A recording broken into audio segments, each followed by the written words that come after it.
My name is Franz De Leon. I am the Cisco Collaboration Technical Solutions Architect supporting some of the folks on this call. We are joined today by special guest speaker Taylor Hansen, who is a technical solutions specialist. And between the two of us, we'll be showcasing 5 really cool topics that we hope can be useful to you in your Cisco collaboration environment. And those topics are going to include really exploring the art of the possible with and programmability. Some examples would be how to easily migrate third-party scheduled meetings to WebEx platform. We'll also be looking at adding an easy guest join button via an embeddable link. We'll be talking about IMI mobile, even if you don't have a WebEx contact center, even if you're not a master programmer or developer, and show you how you can really enhance and expand your feature functionality with WebEx. And then I'm going to showcase the new WebEx Desk Hub. So I do have one of those in my hand. So I'm going to show you a really cool use case here with the workflow of hot desking. And then last but not least, we're going to continue to tell our story about how easy it is to join via our room systems, even for third-party meetings. So one button to join, but also other options as well. All right, so again, lots of excitement here. Without further ado, I'm just going to hand it over to Taylor. So Taylor, take it away. Sure. Thanks, Franz. Thanks, Michael. As Michael said, there's only 3 slides here, so we're gonna go straight into the demos right after this. But I just wanted to introduce myself again. My name is Taylor Hansen. I'm a technical solutions specialist here at Cisco, and I work on a team called WebEx Solutions Developers. And our goal is to help the account teams and TSAs like Franz and Tom here assist our customers in finding solutions that might be more tailored to the individual customer experience. If you're using WebEx already and you want WebEx to do something that maybe the native functionality can't do quite right or doesn't look and feel just how you want it to look, that's where we can come in and help educate on WebEx APIs, SDKs, programmability as a whole, and even build some proof of concept demos, which I'm going to show today, that the code is all free to consume and take and use however you'd like. As Franz mentioned, I'm going to be showing 3 demos today. The first is how to transfer Zoom meetings or any non-WebEx meetings over to WebEx if you're a customer who is looking to migrate a bunch of meetings over. The next will be a guest demo, since lots of people in various use cases don't have a WebEx account but need to join a WebEx meeting. How can we make that easy for them? So that's what that demo will cover. And then last but not least is SMS functionality in the WebEx client using a bot. I want to show this slide real quick because our github.com wxsd-sales link is where you can find the source code and links to use all of the demos that I'm going to show. And I'll try to bring this up again later. If there's any questions, I'd be happy to send this out. But this is the link where all of our demos can be consumed from. I'll go ahead and exit out of this. I'm going to jump right into the demo here. So as I said, github.com/wxsd-sales is where you can find all of our demos. And I'm going to start with a Zoom to WebEx. So I'm going to go ahead and open this in a new private window. And this is the actual demo running. And the first thing that happens is I get redirected with a WebEx OAuth integration to sign into my WebEx account. So I'm going to go ahead and sign in with my CEC account, which is going to ask me for my Duo authentication. So bear with me as I sign in, but I wanted to show that I was signing in with my Cisco account.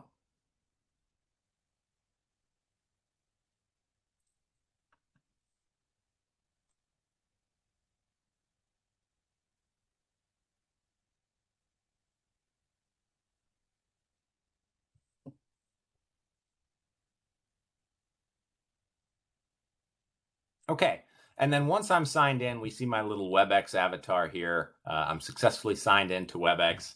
And then I have 2 steps. The next is to sign in to Zoom because we want to collect the meetings that I have in my Zoom account with this same email address.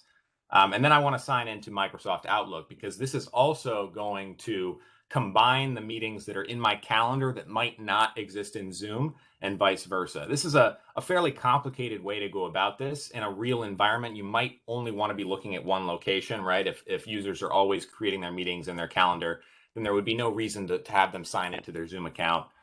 If for some reason they're always creating them in the Zoom web portal, then maybe you wouldn't need to link a calendar here either.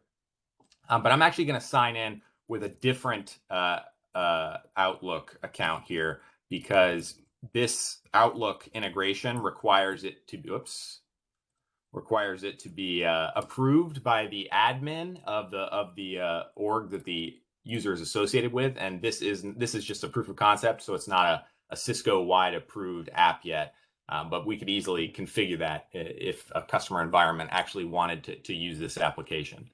So then last but not least, now that I've got all of my authentication approved here, I can actually search for my existing Zoom meetings. And that's based on the Zoom root tenant that I have from my Zoom account. So that's how it knows what to look for. And you can see it found a number of meetings here. This top section is all meetings that were either found from the Zoom API or also Zoom API and the calendar. And that's why some of these slashes exist here, because we have meetings that were called one thing in the Zoom portal, but named differently when they were created in the Outlook calendar, but ultimately refer to the same meeting ID. So those were all collected here.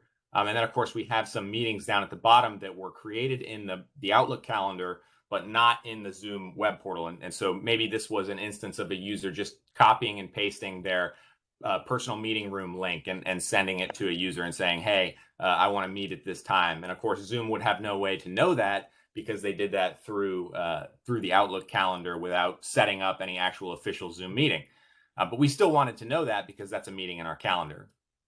And I have these checkboxes over here on the left to indicate whether I've already transferred a meeting over. And this one down here at the bottom does have that. So I'm going to go ahead and sign into the Outlook calendar that I signed in with so that I can show what this calendar looks like from the Outlook side.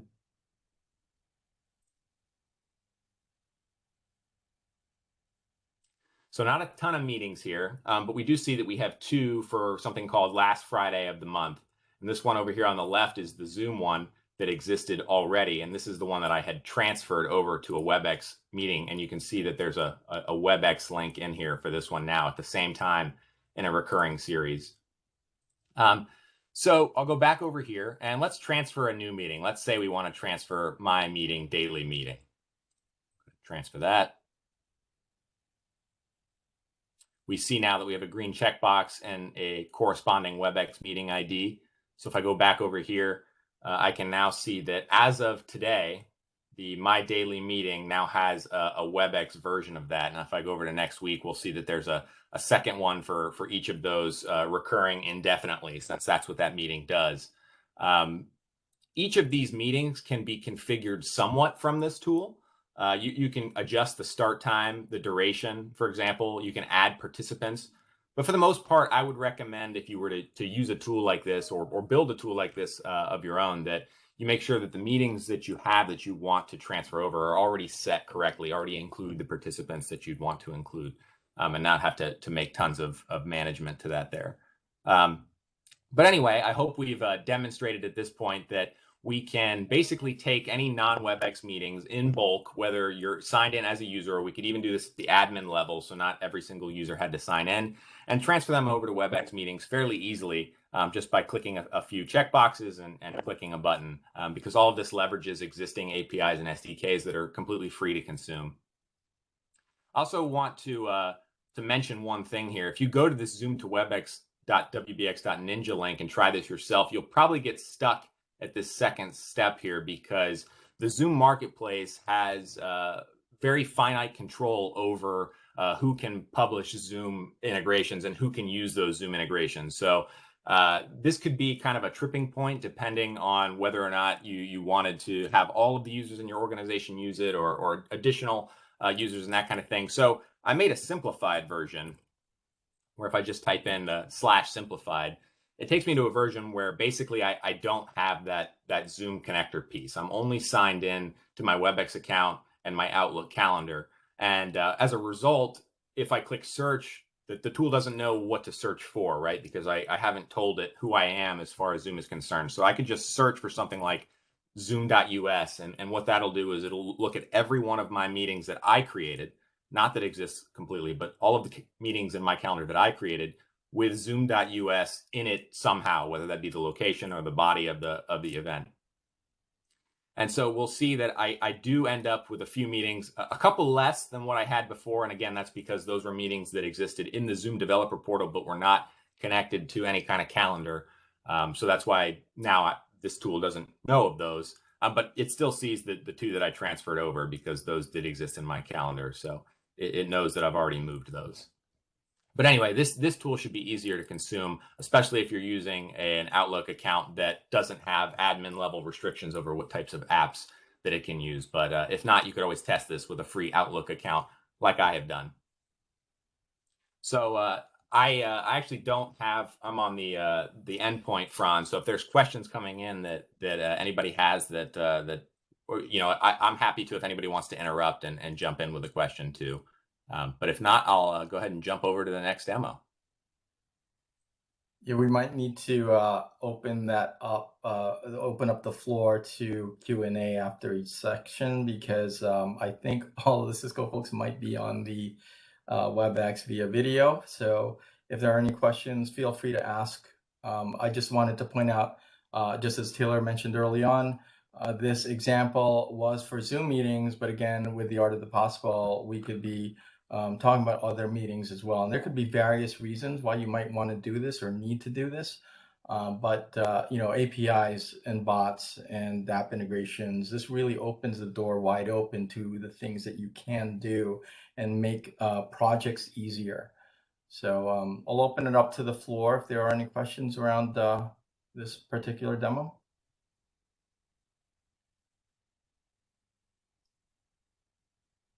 Yeah, that's a great point, Franz, too. The simplified version where I typed in zoom.us to search for meetings would be a great strategy to demonstrate that it doesn't have to be just from Zoom.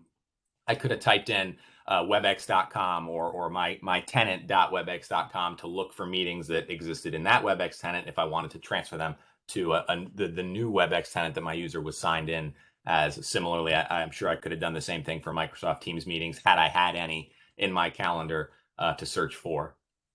But without further ado, I'll go ahead and jump into the next demo here, which is our guest link generator demo. And this demo is, I'm actually going to go ahead and sign into a test user account on this one, just since I'm already in this meeting as my Cisco account. I don't want there to be any confusion. So this is a test user I'm signing in as. And this is a tool that you wouldn't necessarily have to see, but this is a configuration for what I want this meeting to do.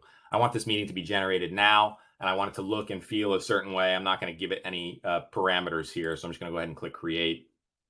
But I end up with a few links, and I'm just going to go ahead and click on this SDK one because I'm signed in again as this test user, and this is a link that means that the user account that's WebEx licensed will have to be signed in to use this. So let's back up a little bit. This tool is very similar to a productized tool that we have called Instant Connect. And what that tool is a way to generate real-time meeting links to send to users who maybe don't have a WebEx license involved. And so my demo here is very similar to that. In a real customer scenario that we had, the request was from a patient healthcare facility that had iPads or Android tablets in their patient healthcare rooms. And they wanted those tablets to be able to meet with video to a patient loved one. Of course, the patient loved ones might not have WebEx accounts, right? So of course they would have to be guest users. And all of those tablets existing in those healthcare facilities could be WebEx licensed. So they could look at a page in a browser or in a native app that looked something like this. We could change the background, we can change the buttons, the colors, the size, shape, look of everything, because this is all just HTML, JavaScript, and CSS at the end of the day. It leverages the WebEx JavaScript SDK, which does not have any type of CSS overwriting or handling or requiring full page view or any of that. So As I said, this page can look and feel however you would like. It could be integrated into an existing portal if you already have that. Already have a web page where you want something like this to exist. You can just add a single button with a video view. So again, this doesn't have to look this way. But so again, imagining that this page is on a tablet in a healthcare facility with a patient, and the nurse wants to set up a real-time meeting with the patient's loved one. So they could click this button here, enter the mobile number of the user's device that they want to send to the loved one. And I'm going to go ahead and bring up my phone here too as well. So let me get that pulled up. So just again, this view on the right is my actual mobile device here. It's just an SMS view that I have opened with the number that I know this is already going to be coming from. But, of course, it would show up just like any other text message. So I'll go ahead and enter my phone number here to send to the loved one.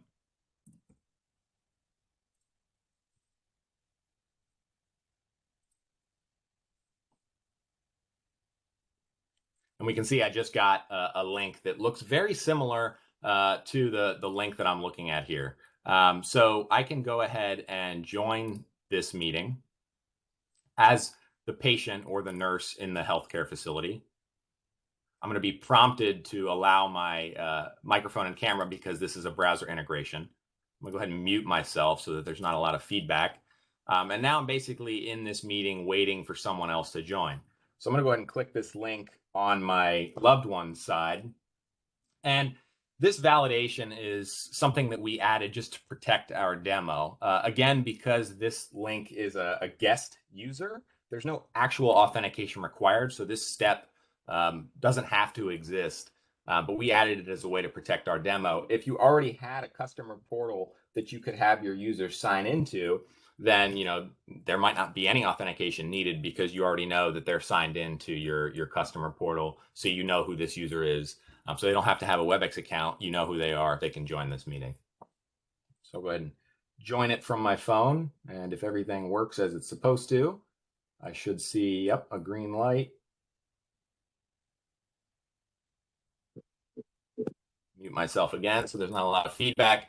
But now I'm in the meeting. The loved one is over here on the mobile device, and the patient is looking at this browser page view. As Franz mentioned earlier, this link we have an embeddable version of. So an even simpler way would be to take a link that looks a little bit longer than this, but ultimately runs on the same software, and you could embed that as something like an iframe or a window view in an existing application. And that's how you would leverage the programmability side of something like this to get the link configured.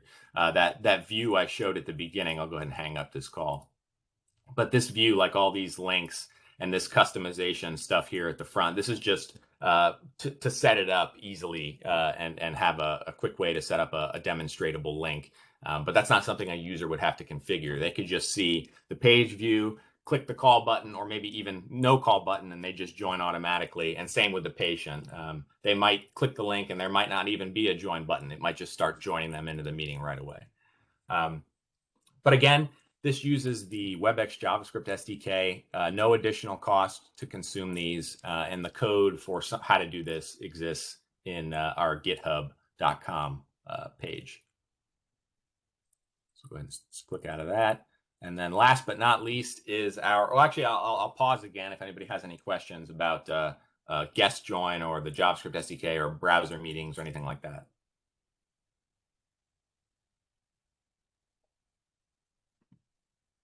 Okay. So the last is using IMI Mobile, which is the way we sent SMS from the last demo as well. That's Cisco's recent acquisition.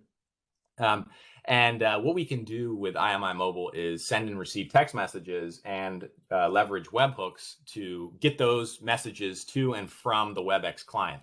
So I'm actually looking at my WebEx client here. I've got a space with a bot called Pam's Club that we made as just a demo for this type of use case. So let's say I'm a Pam's Club store manager, and I'm in the WebEx client. I don't want to have to pull out my phone and start looking up people's phone numbers and sending text messages. This bot could pull them from a database, because that's how the API functionality could work. It could leverage other third-party APIs too to get information for those users into WebEx. So if I click on this dropdown, I have a couple of pre-populated shift schedules. So let's say I go ahead and click on morning shift and I ask, can anyone cover afternoon shift tomorrow? Before I click send, I want to bring up my mobile device once again.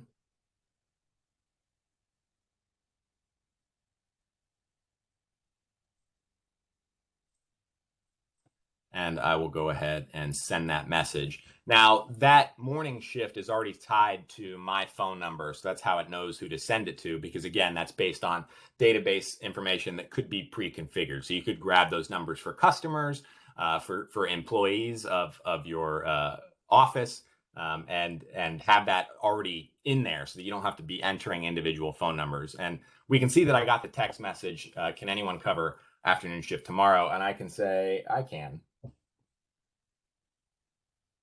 And we could refine this a little bit to make sure that we had individual users named here. So I could say, you know, Taylor Hanson replied, I can. Again, that would be based on how you want to set up that database.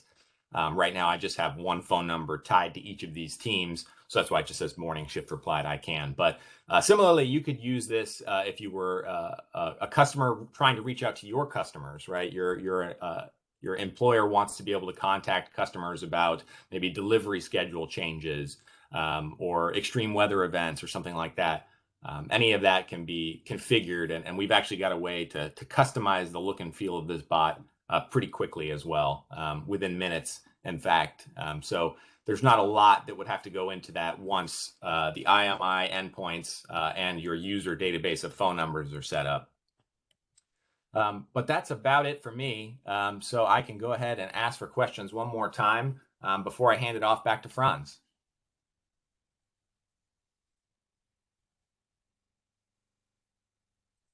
And pull up my slide here one more time, just so in case anybody's interested in grabbing it.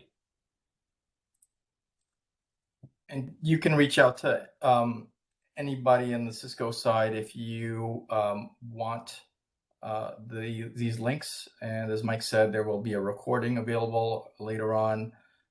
You can reach out to us if you just want to learn more about anything. We will be doing a poll towards the end, so we'll just ask what topic is of interest to you guys. So again, if you wanted to learn more, we're happy to meet up with you later on. Cool. Well, thanks everybody for your time, and I'll hand it off to Franz.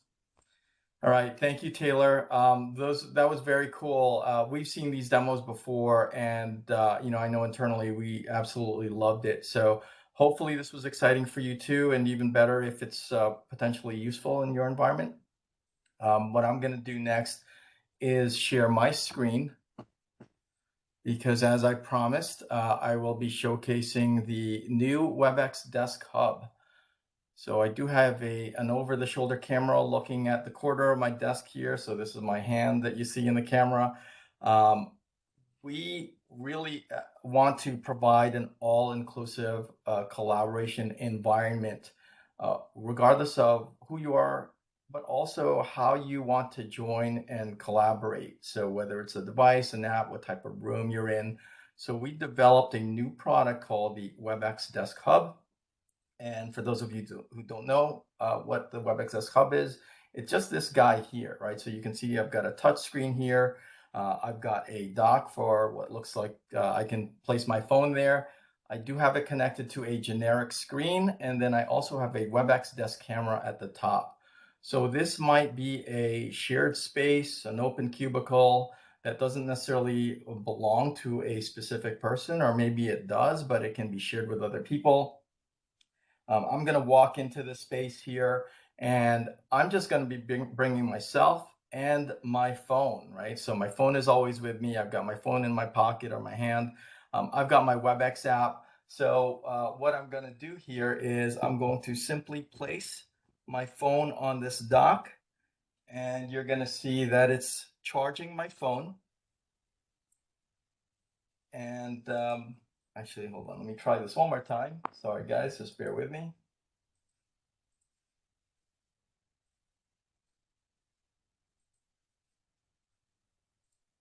All right, so what we're going to do is actually move on to the next one. I'll come back to this in a bit, but we're going to move over to being able to add a easy way to join a guest meeting. So I do have my touch panel here. I'm going to share with you my touch 10. I don't have a room navigator, but that's fine because a lot of you who might still have the touch 10 for your room systems can still be able to leverage this demo. So I'm going to show you here that I have basically I have the ability to join Microsoft meetings. For those of you who have heard us talk about in the past 2 years, we've had a Microsoft partnership where we're able to add a button that'll make it easy to join. But also, what if I want to join other meetings as well? So we can add one button to join, or we could add IVR buttons on the touch panel itself. So you can see here that we've recently added the Google Meet button. And I'm just going to go ahead and minimize my screen here because I can also add additional buttons here as well. If I go to the website roomos.cisco.com/macros, I can see that I have the ability to access a lot of out of the box macros themselves, ready to go. Again, I don't have to be a master developer here. I can just simply look at the catalog and find an application that I want. So I see that I've got one to join a third-party meeting, right? So what I'm going to do is click on that application, and it'll tell me what the user behavior is, what the requirements are. I'm going to go to the top right-hand corner. I can see that I've got the ability to connect to my device. So I'm just going to go ahead and select that button. Once I hit the connect button, you'll see that I have the ability to connect directly to that device. And now I can select install. And so I'm going to go ahead and hit the install button one more time. And I'll go back to my video here. And now you'll see I have a brand new button here to join a conference. And I can change that button to maybe look like a Zoom logo or another third-party company. But you can see that I can just join just by adding the meeting button. Now, for Zoom meetings, you'll still need the requirements for Zoom connector and CRC licenses. But from a user experience, it's going to be really easy for me to join that meeting. All right, so I'm just going to go ahead and exit out of there. We still, as I mentioned, are able to provide a one button to touch. So I don't have to add that meeting number. If I have that meeting scheduled, I'll still be able to join through that just by that button. Or even better still, I can use WebEx Assistant and use my voice to join that meeting.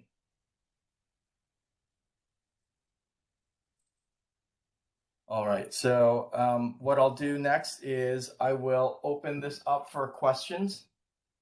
While I set up the next demo here, there was just one more thing I forgot to do. Any questions around the one button to push? I just thought I'd make a comment on top of that. So in addition to the one button to push, ease of access, and if I miss it, I apologize, Franz, you can also customize the touch panel for lighting controls, as well as blinds. And the other thing is there's also IoT sensors in the panel, which that take things like humidity, temperature, also work with the camera for the video rooms to say how many people are in the room. You can tie that into the digital signage on the screen, so that if you have the room set for 3 people and the 4th person walks in the room, an alert comes on the screen. So in addition to the ease of one button to push, that navigator does a ton of other things, can do a ton of other things for the room. That's really fantastic. So I just thought I'd add that color, Franz.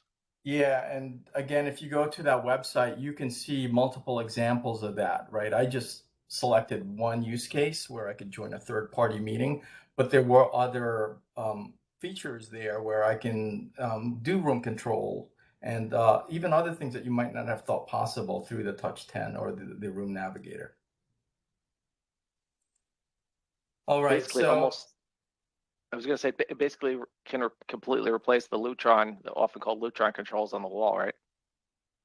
it absolutely could, as long as that room control system has the available hooks into it that don't require any proprietary controls, then absolutely that is true.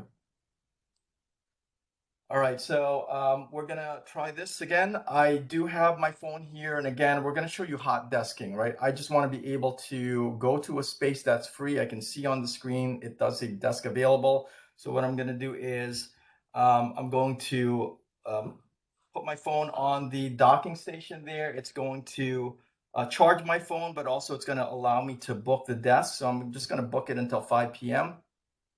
Now you can see that I am paired up with this device.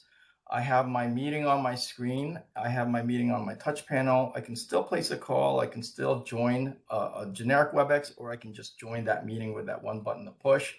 And when I do join that meeting, I'll have an optimal experience because I do have my WebEx desk camera, and also I've got a larger screen. So a much better experience than joining that meeting over a phone.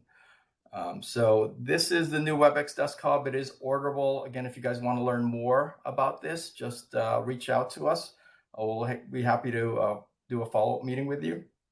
But really exciting stuff, right? Let me add color. So the 730 headset docks. There's a docking behind it, so it can dock right in there. So, in these days of the pandemic, right, you might have this headset at home like I do now, but I want to bring it in. I want to bring my headset in. So you can bring it in, and then you could dock it to that thing so it pairs, and it also will charge it.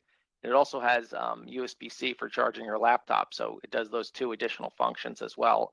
So it kind of replaces a lot of functionality. Get Franz, you were going to say? Yeah, that's absolutely right. It is modular, so you can choose, how simple or how functional this WebEx Desk Hub can be. And then also, if I am going to leave this shared space, I can either just sign out just from the screen itself. I can change my booking, or I can simply leave. So I can just take my phone with me. It'll also automatically log me out again, but now it's ready for use for somebody else to log in.